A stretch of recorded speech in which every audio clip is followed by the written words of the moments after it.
Yo, what's good, YouTube? Welcome back to the channel. Welcome back to another reaction video.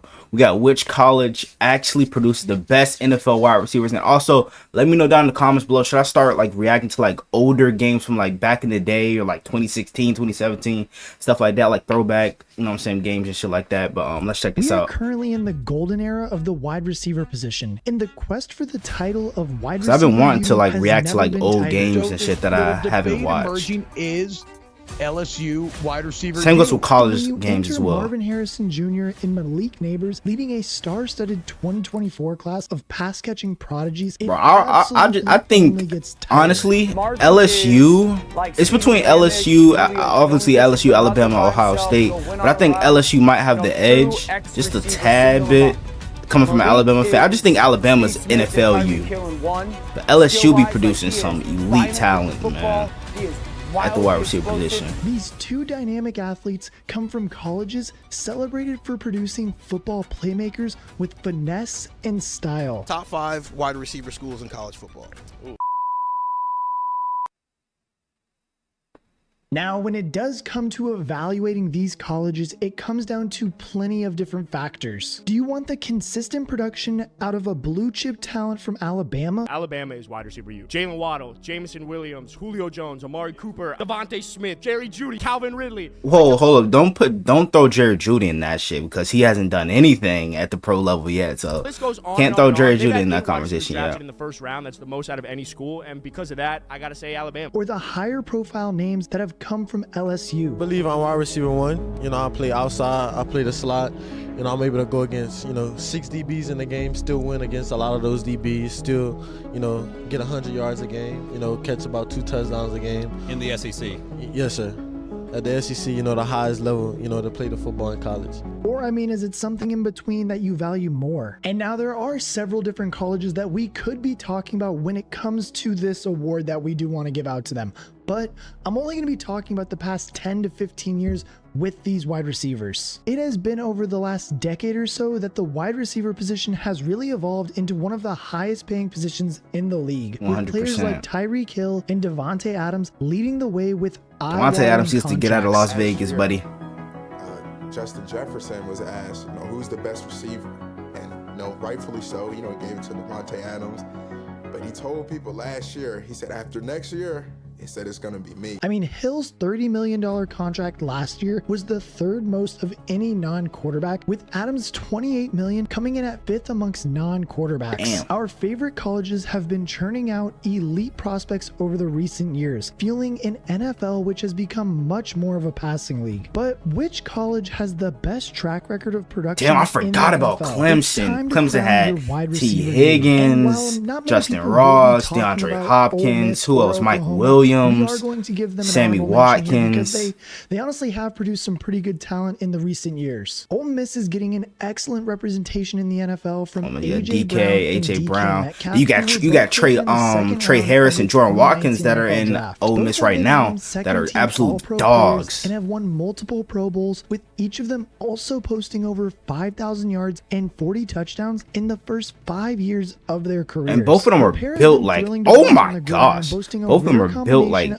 goddamn tanks, my nigga. Selections almost look like a you cannot tackle them don't get me regularly. Wrong, the fact that these two guys do bring their stock up so high does really help them out, but the fact that their first round selections that are represented here over the past 15 years absolutely stink. The most famous one that I can think of is Laquan Treadwell, who coming out of huge bust compared to DeAndre Hopkins, but I mean the production was far from that. You see this young man being a playmaker, a game changer at the next level on Sundays? I really do. I like what I see on the football field. A pretty big body that can run good routes, that can position himself and also make plays. Damn. He had a career best of 434 yards, and I mean that just clearly that is sad that that's his career best. And it's not even. Oh my gosh! See, he had the all the tools there. He just could not put it all together. 4 less than Oklahoma's 12. The Sooners also doubled their numbers of first rounders,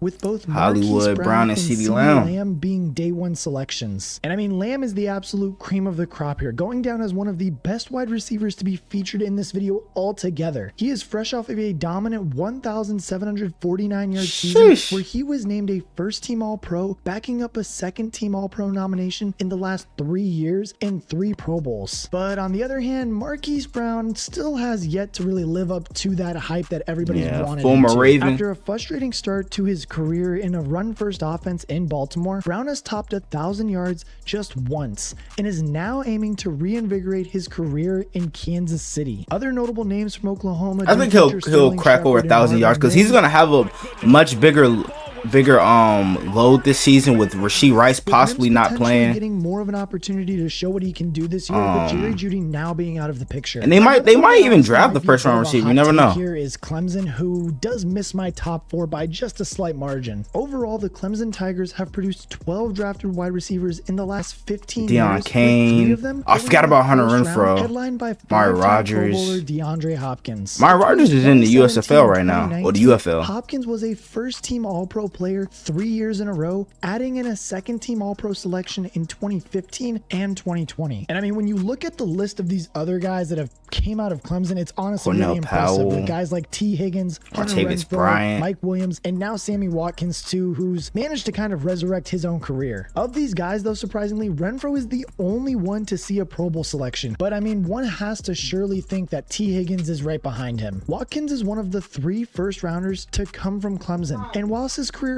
has underwhelmed, he did play a pivotal role in helping Kansas City secure the Super Bowl in the 2019 season. 288 yards and a touchdown is impressive stuff for that postseason run. It's just honestly a little bit of a shame that he couldn't recreate that magic during the rest of his career. He was decent for us in Baltimore. We have the USC Trojans. But he just he couldn't stay consistent with us either. It's like the first couple weeks he was really good. Nelson Aguilar is one first rounder who is better forgotten, honestly, though. Hey, Nelly's been great for us in Baltimore. We re-signed him too. Nelly's been great for us.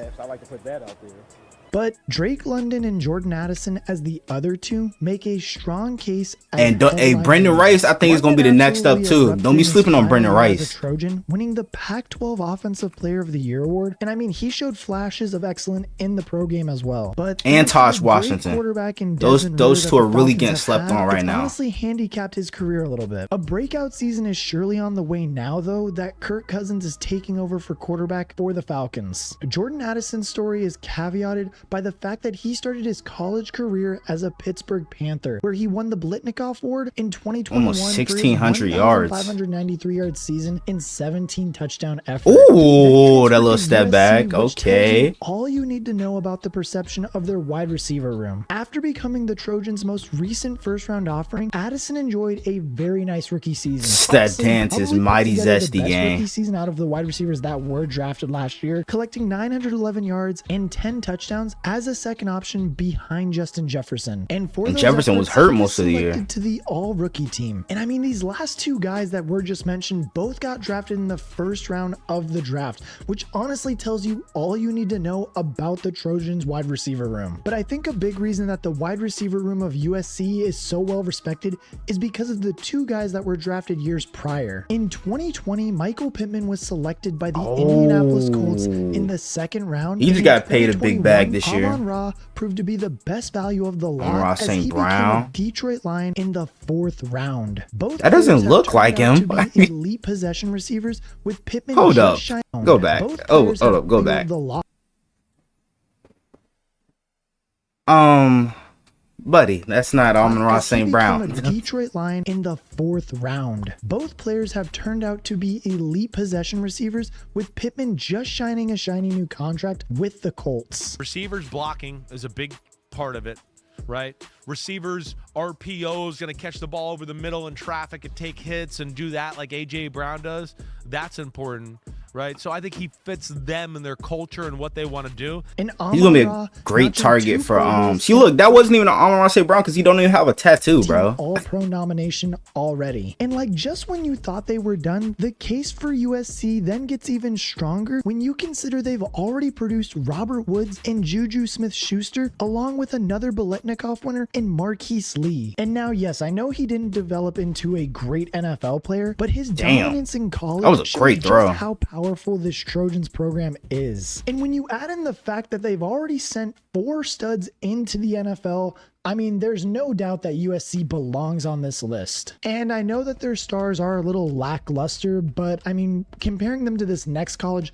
there's just absolutely no way you could put USC any higher on this list. And now I know this next one, honestly, you guys are probably going to give me a little backlash for at number 3, but with the other colleges ahead of them, there's absolutely no way that you can put LSU any higher than number 3 on this list. And look, I know LSU has had... You put LSU over Ohio State? That's very, very interesting. Okay. I would put LSU at 1 if if I'm being honest, bro. Drafted in the last 15 seasons, but of those 15 guys, 3 of them were first rounders, and they've gone on to put pretty solid careers together so far, I'd say. Like I said, it's really close between all 3 of the top at this list, and I mean, if Malik Neighbors and Brian Thomas Jr. take to the league as many expect them to, there will certainly be even more of an argument to move this college up higher. But Malik Neighbors is an incredible wide receiver. Best route runner, best explosion and speed, best yak. The dude is a star, and he could be the best Z, the best X, or the best slot jitterbug in the draft. He's Jamar Chase-ish coming out. Yeah. DJ Moore-ish coming out. Can catch a slant and go for 70. Can go, oh, you want to press me and play bump man-to-man? See you later. I'm out of here. For now, though, if he's even, he's leaving, bro. Looking at this, the Tigers deserve to be on this list for their 2020 and 2021 classes alone, which produced 2 of the best wide receivers in the... They got Jefferson, got Jarvis Landry, Terrace Marshall, who hasn't really been that good. Jamar Chase, DJ Chark. I forgot about DJ Chark. Keyshawn Boutte, OBJ. Okay. NFL right now. Justin Jefferson and Jamar Chase took absolutely no time at all to adjust to the NFL. And I mean, hell, they still don't even know what a bad season looks like. Each of them has crossed the 1,000 yard mark in every season they've played, collecting 6. Bro, and Chase has had 1 less season than Jefferson, and they both. Well, Chase has been injured like the first the last couple seasons a little bit, and he's almost really had the same amount of touchdowns as Justin Jefferson. In 4 All-Pro selections between those Jefferson 2 has alone, had Chase some crazy the seasons. The Biletnikoff Award for his dominance at college. I feel like if he stays healthy this season, he's definitely gonna be the first receiver to crack 2,000 yards in 2022. During that season, he had a career high 1,809 yards and 10 touchdowns. Because he was on pace for that last year. Also secured a prestigious NFL accolade in the form of the Offensive Rookie of the Year award, but I mean, just Offensive Player of the Year alone in 2022 by Jefferson is just insane. Both players are set on a Hall of Fame trajectory, spearheading a fearsome reputation of LSU Tiger receivers that was started by Odell Beckham Jr. and Jarvis Landry in 2014. Despite his production not exactly matching Jefferson's or Chase's, Odell's name might be the biggest around the world thanks to his remarkable viral catch. He was a true superstar of the NFL during his early years, winning the Offensive Rookie of the Year award and racking up 3 Pro Bowls and 2 second-team All-Pro selections. Injuries then made life tricky for Beckham, but he still bagged a Super Bowl ring with the Rams at the beginning of 2022. Living slightly in the shadow of Beckham was Jarvis Landry, who came out of LSU 1 round later than Odell in 2014. Landry has been a rock-solid pro, posting 7,870 yards, resulting in 5 Pro Bowl selections. But below those 4 guys, honestly, I mean, there's a couple names that you could recognize that include DJ Chark, Russell Gage, Terrace Marshall Jr., and Keyshawn Boutte, who was selected in the 6th round of the 2023 draft. And I mean, this is honestly the fact that makes them drop down so low, is because their talent after those top 4 guys that I mentioned just completely falls off. I mean, that's fair. That's fair enough, Neighbors bro. And Brian Thomas Jr. set to go in the 1st round this year, a promotion honestly could be well on the way for LSU. And honestly, it was tough for me not to make this next college number 1, considering that they have 8 first rounders from 11 wide receivers drafted in the last 15 years. But I mean, Alabama definitely beats out the LSU Tigers because of the ridiculous depth that has come out of this program in that time. And while Alabama's really put Ohio State over us, bro, that's crazy. Justin Jefferson's careers possibly could end up being, the relentless production of blue chip talent out of Alabama is absolutely unreal. unrivaled. I mean, their 8 first rounders alone completely dwarf any other college on this list. Julio Jones, Amari Cooper, Calvin Ridley, Henry Ruggs, Jerry Jeudy, Damn, Jalen Henry Waddle, Ruggs. Devonta Smith, and Jamison Williams all had their J-Mo. names He called started to on get things day one of the going draft, late with last the year. majority of them coming good on their potential. Like, if I feel like he's due for a breakout year that I this just year. mentioned, we would be here for like an hour. But I'm just gonna go over some of the ones that have made a major impact in the NFL. Like, firstly, when you talk about future Hall of Famer and just freak of nature, you can't go without mentioning Julio Jones, who earned 7 Pro Bowls and 5 All-Pro selections, also leading the league in receiving yards twice. He was named to the 2010s All-Decade team and came heartbreakingly close to a Super Bowl ring in the 2016 season. Yeah, I feel bad for Smith him. stands out as the only Heisman Trophy winner in this video. In fact, he is one of only 3 wide receivers to ever win the award, in the first since 1991. There have been no Pro Bowls for Smith yet in the NFL, but he has proven to be Wait, an elite really? number 2 option behind AJ Brown in Philadelphia.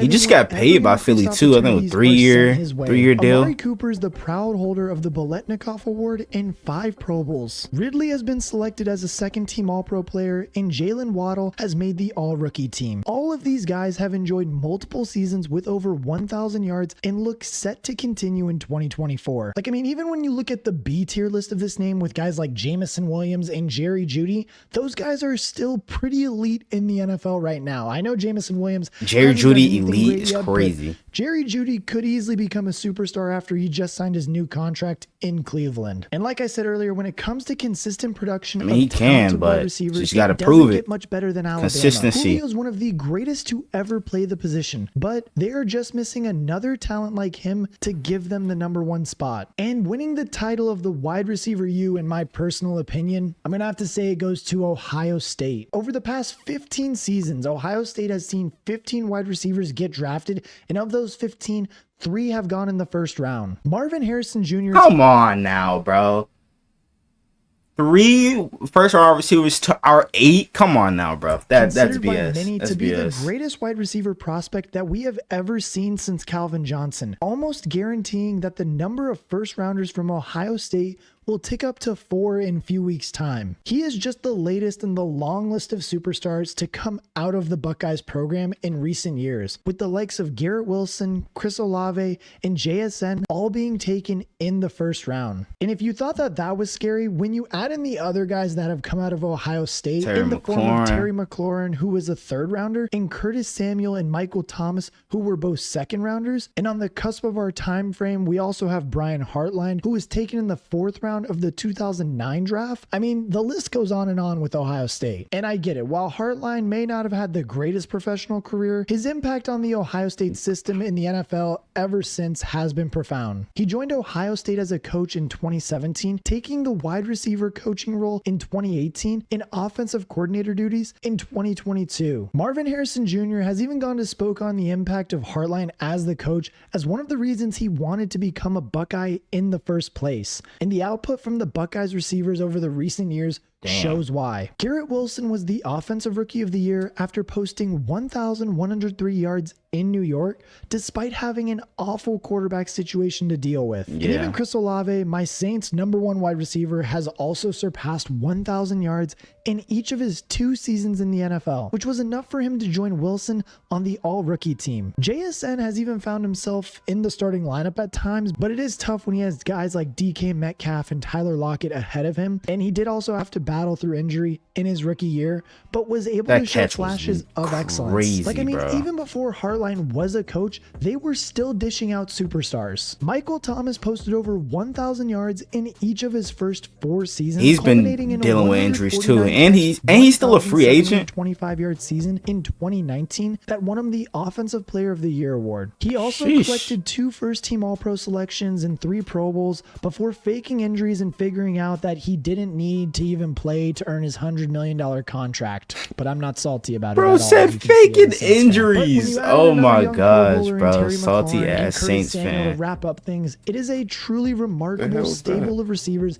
that have come from Ohio State over the last 15 years. And yes, LSU might have the flashier names on the top of their bill, but Alabama and Ohio State's consistent ability to churn out elite talent puts them ahead for me. Brian Hartline's presence in the Buckeyes coaching room is a big reason why Ohio State gets the crown. They have produced 3 brilliant first rounders over the last 2 years, and the continuation of that excitement comes in the form of Marvin Harrison Jr. in this year's draft. But I want to know what you guys think. Let me know in the comment section below, who are the top 5 colleges to produce the best wide receivers in the past 10 to 15 years? I just gave you my list right now, and honestly, I think some of you are probably going to hate it, but to each their own, I guess, right? I hate the top 3, bro. LSU is LSU, Alabama, then Ohio State. That's how I see it. Just some major football heads that just want to constantly talk football and all the things about that with the draft coming up and talking about how Caleb Williams will be a bust, or maybe he won't be a bust, but who knows? We'll find out in a couple weeks. But until then, I'll catch you guys in the next one. Hey man, what do you guys think? Who do you guys think is the best college to produce NFL wide receivers? Y'all let me know down in the comments below. But hope you guys enjoyed. If you did, make sure you guys like, comment, subscribe to the channel if you're new. Turn on my post notifications to get notified whenever I drop another banger video. And without further ado, I'm out. Gang.